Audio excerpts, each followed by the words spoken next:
I got knives here with another knife review. I have a guest this time. He's right over here across from me. Tim Soete from the fucking Champs. There you go. How you doing? I'm doing okay. I'm really excited to be here. Yeah, let's not show people this too much longer. Move this aside. We'll come back to that. I feel like maybe we should just get the drink part out of the way because we're going to talk about some of your music here in a little bit. Tim brought a gift here for me to try out. We were talking about what drink we could be doing, and he's a fan of ginger beers. Talked about Fever Tree, which I'm not familiar with at all. So what's up with these? So this one has been around a little longer. It's got a pretty good bite to it as far as the gingery, like super spicy.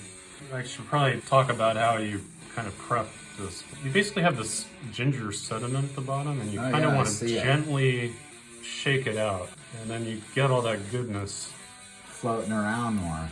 Yeah. Here you can really see the chunks too. I don't know, you probably can see that on the camera. Yeah.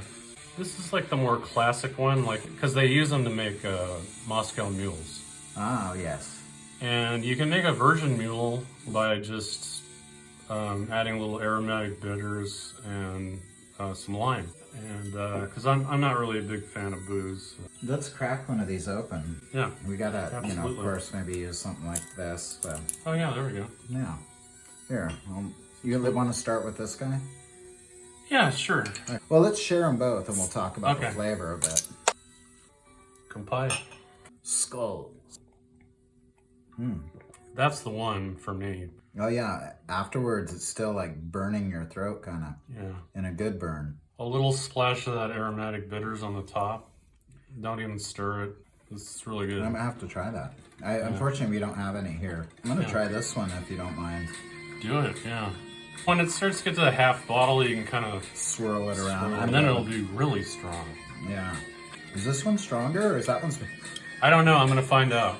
That's good. So we're mixing it up here, getting some of that. There you go. Sweet. You go into Bevmo, and they have that whole soda section, and they have Bundaberg, which it's not strong enough. The Australian one. Yeah, it's just not strong enough for me, really. But they keep that in the soda section with the Cock and Bull was another brand. Right. Which actually is a pretty good one. But this stuff is the one for me, and they, for some reason, had it all in the mixer section. We'll be enjoying these as we move along. Thank you for bringing those. It's awesome. You're welcome, man. I appreciate it. Yeah, I'm glad you like it. We're listening to this in the background. This is the Champs, the fucking Champs.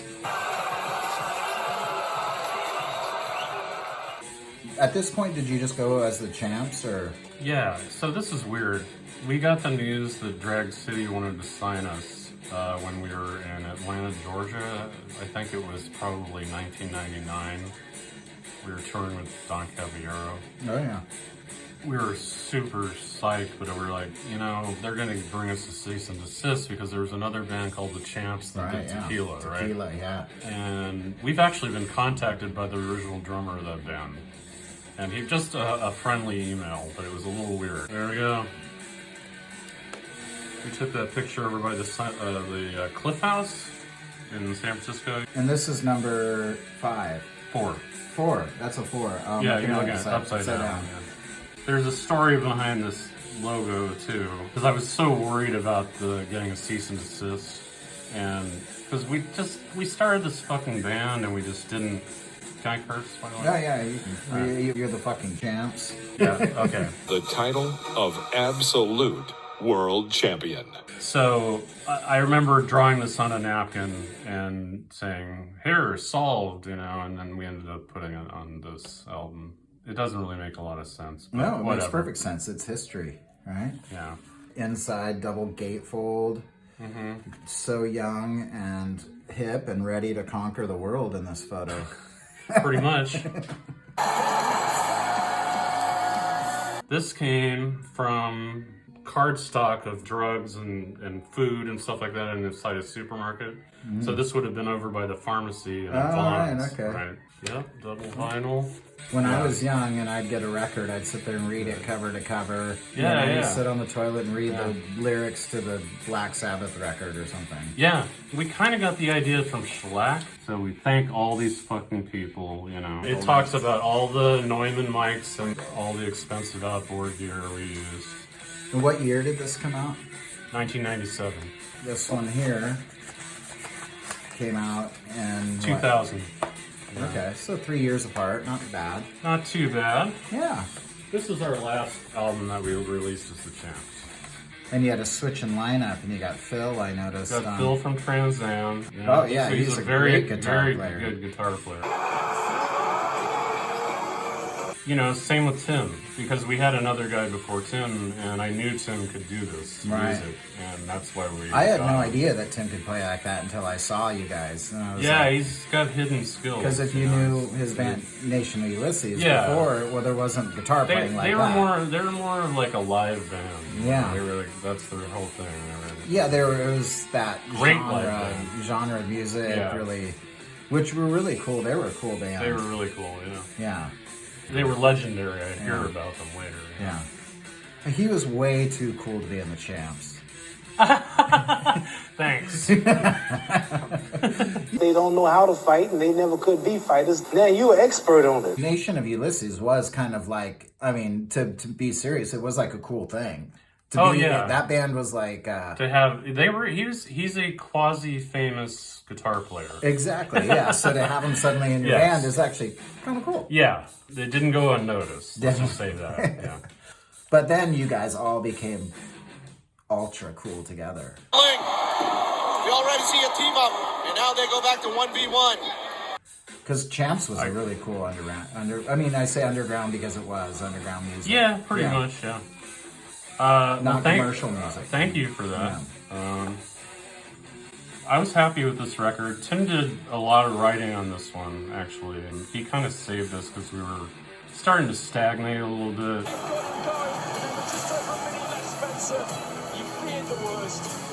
This was shot at the Imperial Dunes. Between here and Yuma, right? yeah. Right? This one was, we pulled over somewhere in Oklahoma because we liked the trees and took that with a Polaroid. This is an ultra rare Champs track because it was only released on Record Store Day. We recorded this in Auckland, New Zealand with some free studio time. And it's just me playing guitar. I had a song already ready, and But it's a Trans Am title and track. yeah. They were the main thrill jockey artists, so they put their name really big, and then they just said featuring me. Tortoises on this. This is another one Champs did with Trans Am. We call it Trans Champs, and that's the first one we did with them. Oh yeah, gold. But yeah. this is the second one we did with Trans Am. This cardstock on the outside with in gold with the embossed lettering. Oh yeah, I love that the fucking AM. Yeah, we just kind of flipped it around. You know, this is like really expensive packaging.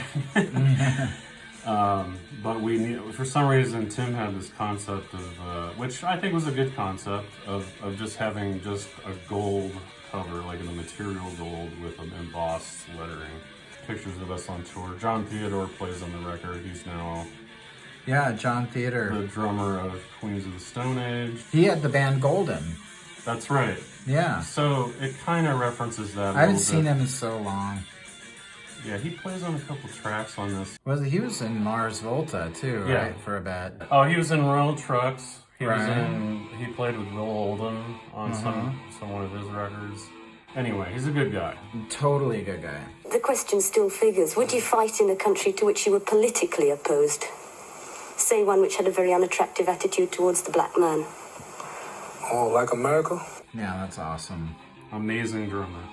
This is the first 7-inch. We stole that artwork. I think it came from an Omni magazine. And I'm not proud of that. Our friend Nicole painted that. Galaxia Records. Yeah, Galaxia out of Santa Cruz. They Thomas also Campbell and Thomas Greg Campbell. Lamson. Yes.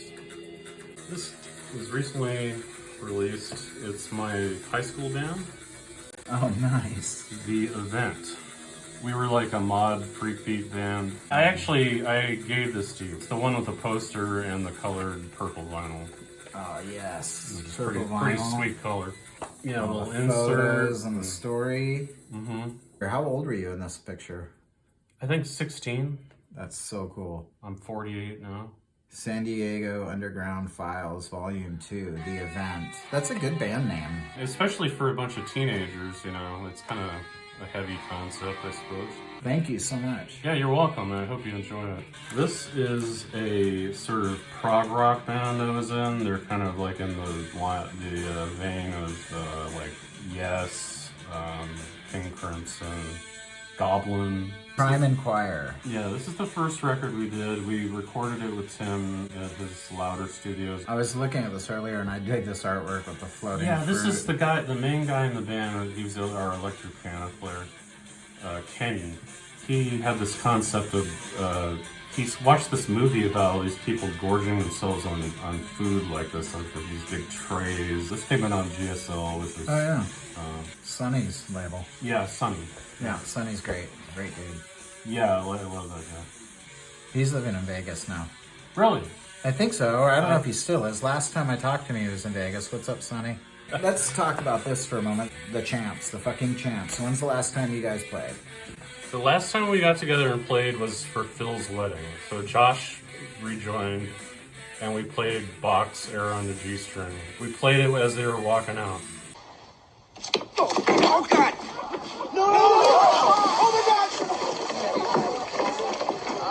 But we did it like full blast amplifiers. Oh, really? Yeah, people seem to enjoy it. Any plans for you guys to come back and play again or anything like that?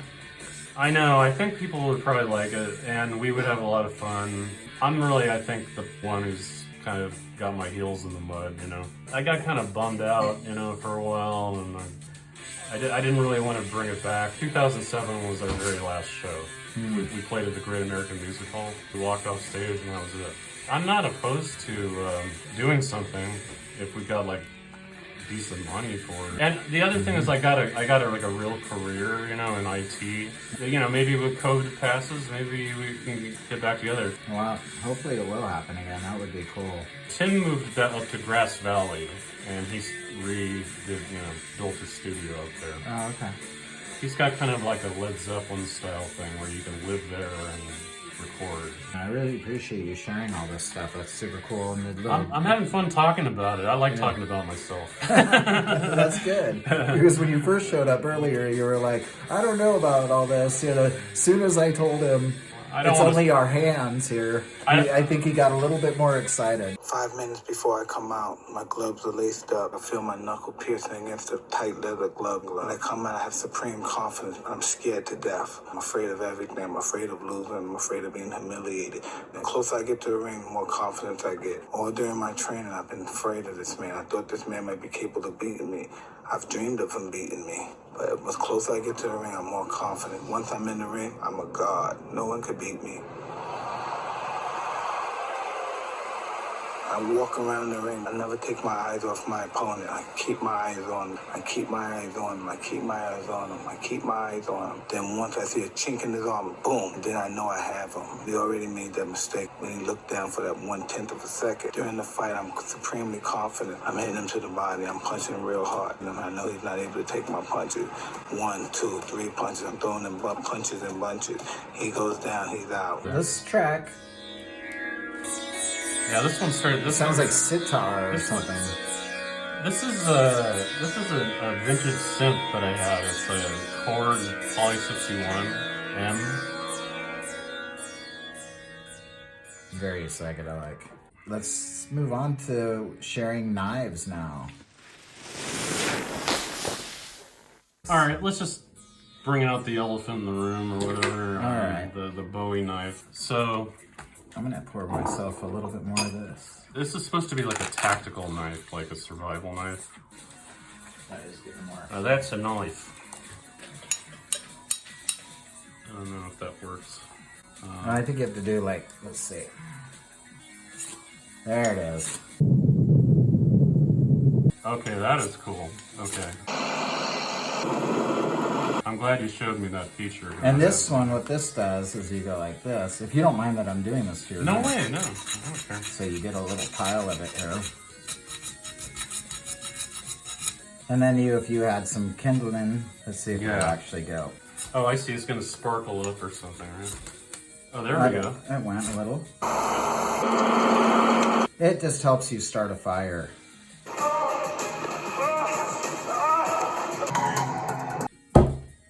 Cool. It makes you feel kind of badass holding it. Mossy oak. I'm not familiar with this company. I am not either, really. I just sort of saw it and bought it. It was pretty reasonably priced, as I remember, so I just went for it. Yeah, I mean, this would do you well in certain outdoor situations, for sure. Yeah. I'm glad you showed me that fire starting. Someday it's going to probably save my life. Huh? Yeah, well, might. Here, we'll set this aside for a minute. This is kind of an old knife I bought when I was still in the Boy Scouts, probably 12 or 13, at a Big Five Sporting Goods that is no longer there. It was made in Japan, and it's called the Deer Slayer. That's such a great name, the Deer Slayer. It's not really anything special. It's just, I just brought it for the history of it.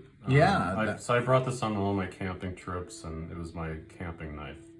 You know what I like about this? When I was looking at it earlier, I really like how this is squared off here for your release. I think that's actually kind of a really, normally you see them and they're like rounded more, and I like that this is really squared off at the tail end there. This is a cool old knife, actually.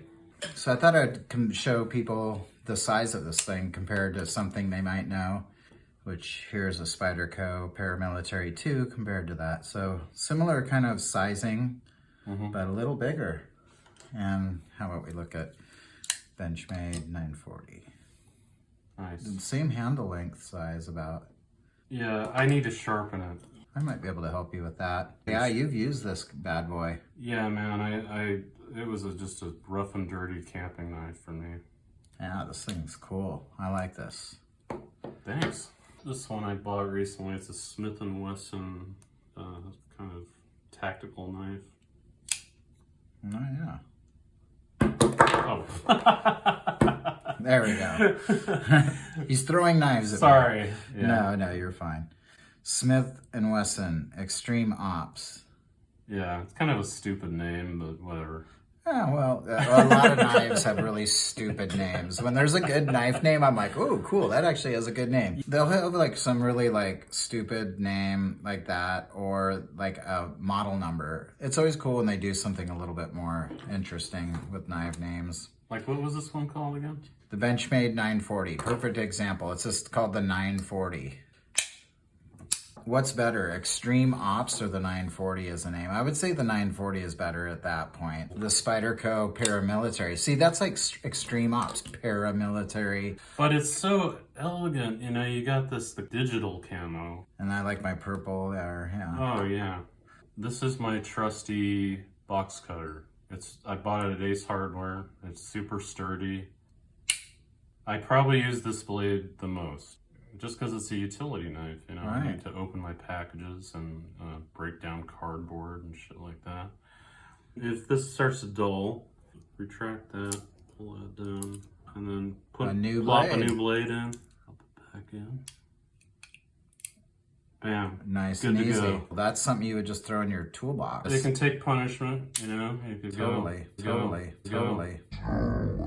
The one we're about to show is kind of what started mine and Tim's conversation when he made a comment on my social media, and I had no idea he was appreciative of knives. Yeah. Rekindling of our friendship and awareness of human existence on the planet with one another. So yeah, let's check it out. Well, let's talk about knives for a minute, just as a thing. You know, I mean, they've been around since the dawn of man. It's like talking about cooking or something, you know? I mean, it's just been a tool that we've used. The simplicity of knives is really cool. So basically it came in a box like this, and then it's in this little nylon pouch. Looks like they gave you some tools here, which is always nice. Yeah, some spare Torx screws. Simple plain box. But basically, this is it. Made by Barcolo. It's a Balisong. Marcolo. Okay. I don't know if it's a reputable brand or what. I just wanted to. I'm not sure. Yeah. I just wanted a practice knife. I got it on Amazon. On Amazon. Cool. Yeah.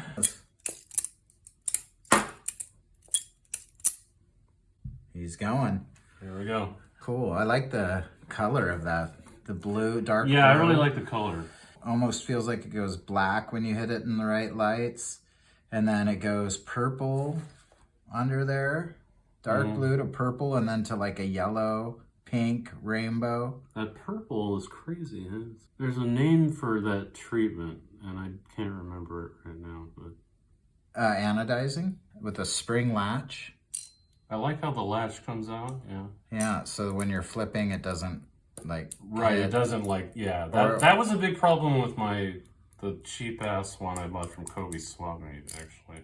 And this has the tools, so it's, you know, you can adjust it if it becomes looser, which a lot of trainers that are cheaper do not have that. Right out of the box, this had great action. I was able to do, I mean, I can do one trick, but we can watch the master for a minute here. Oh, no, man, I'm no master. This is a cool thing to learn when you can get it to kind of balance there. Then you know that it can spin a little. Uh-huh. But Well, see, this is the thing. I need to kind of play with it and learn all the physical positions and properties of the positions, you know. we'll look at it compared to what it's mimicking a little bit here. We won't call this a straight up clone or anything because it's not a clone of this knife, but the handles are inspired. They're obviously the opposite direction of this knife. And this is smaller, but the concept of what this looks like, this is a Blade Runner Systems Alpha Beast. It's a very cool knife. And so that's cool. It gives you an idea of the size of it too. The handles are a little bit longer on the Alpha Beast. How about looking at a trainer that I have, which is a glider. This I can show you. Here's another trainer. That's the Squid Industries Mako. This one. Oh, a Mako, I see. It's got a shark. Yeah, face the on it. shark, Okay. yeah. That's cool. And there's a BB Barfly Pro V2. Also a drink opener. Mind if I try this one? Yeah, sure. That one's fun. This is the safe handle, right? Yeah, it would be the safe handle there, yes.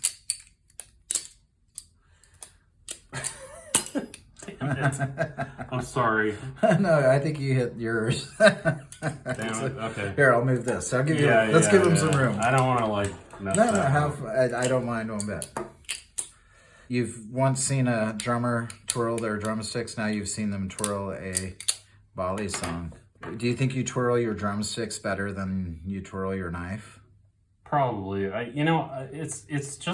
This is like the perfect hobby for the pandemic and shelter in place. I 100% agree. My knife collecting and everything has gone ape shit since the pandemic. It's awesome. Man, Yeah. it's an impressive collection. Have done you ever it- tried to hit this off of the snare drum while it's? Imagine this. We got this going on. You're Right, like right, drumming. right. You're like rocking it, And then you kind of do a flip and then in the middle you of there. hit it off the drum, poke a hole in the snare drum, but it flips up.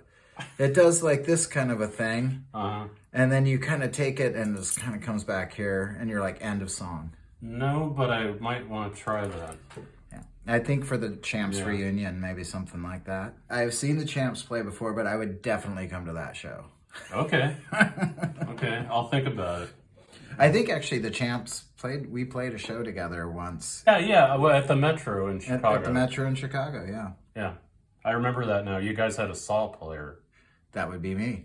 That was you? That was me. I had Okay. my long It hair sounded back then. fucking awesome. Oh, cool. Thank Yeah, you. it was great. Yeah. And that is the tie-in with Blades. Saws and blades. Kind of. Woodworking. Yeah, woodworking. I'm sorry. Yeah, so here's Balisong knives. I love these kinds of knives. They're so fun. And it's fun to have a knife that you can actually fiddle with and play with. Because you can have, these types of knives and you can have fun. And they are fun and useful to flick around and flip and goof around with. But what's super cool about Balisongs is it's extended playtime.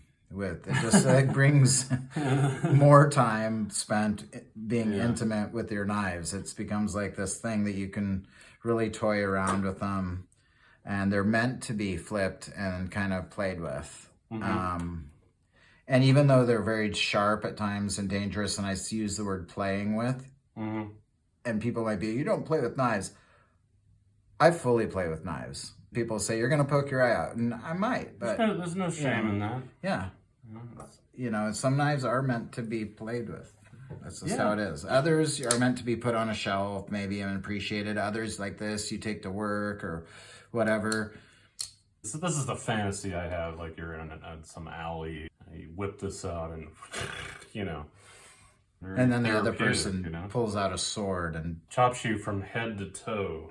There's been some great movie scenes with Balisongs over the years, and I put some of them in my videos. I think Face Off comes to mind. Oh, does Face Off have one? I might have to look for that. Yeah, you should, because he gives one to his daughter.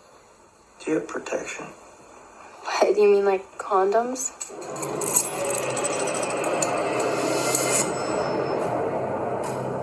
Protection. And she does some kind of really simple flip with it that looks cool. Say goodbye to Papa. I just sit on my bed and watch HBO and practice, you know. Yeah, exactly. That's how I learned how to twirl drumsticks. Like the real way, not the fake way. Okay. Yeah. But you, like I said, you know how you kind Where of... you go in between your fingers or something? Do you have a drumstick? Yeah, I do. This is your starting position. And you just have to kind of fling it around your middle finger and then your index finger. And then catch it. So... Oh, yeah. That's how drummers do it. How do I do it? So you want your middle finger under it. Oh, okay. You want your ring finger over it. Okay. And then you're going to twirl it over your middle finger. So there's going to be a lot of it. You're going to drop it a lot first. So. Something? Yeah, that's pretty good, yeah. Oh, God. God damn it. How do you so you just pick I this don't up know. and do it right away. I don't know. Get it. Another variation where you throw it over your index finger. There's the Tommy Lee version, which is you just hold it like that. Make sure the fan is facing the audience. And Oh, yeah, that's so he could be upside down and not drop it, right? Yeah, and you can just do it infinitely. You know me, man. I can't fucking stop here. I gotta go 90 degrees. You wanna go or what? Go! Go! Go all the way, baby!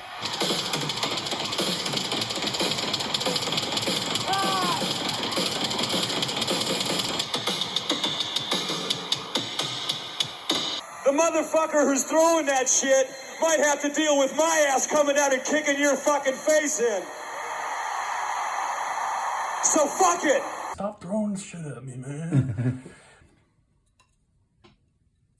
Wow, that's the drummer shit right there. I learned this because I saw a lack of showmanship in drummers of my contemporaries.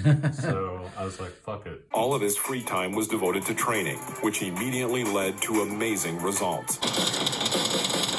And would you ever break it out live?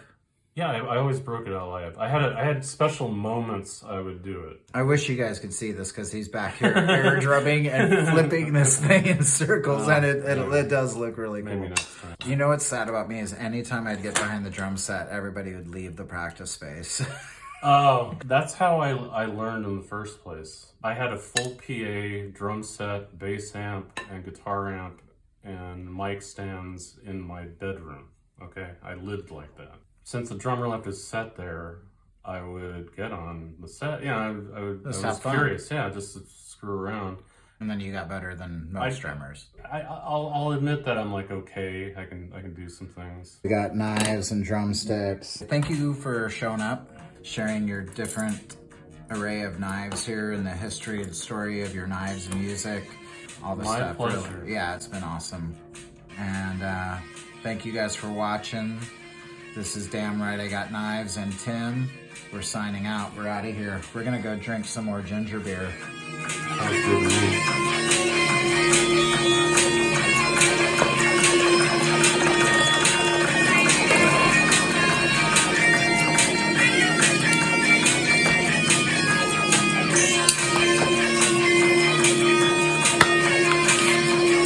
I think that was a pretty damn good outro.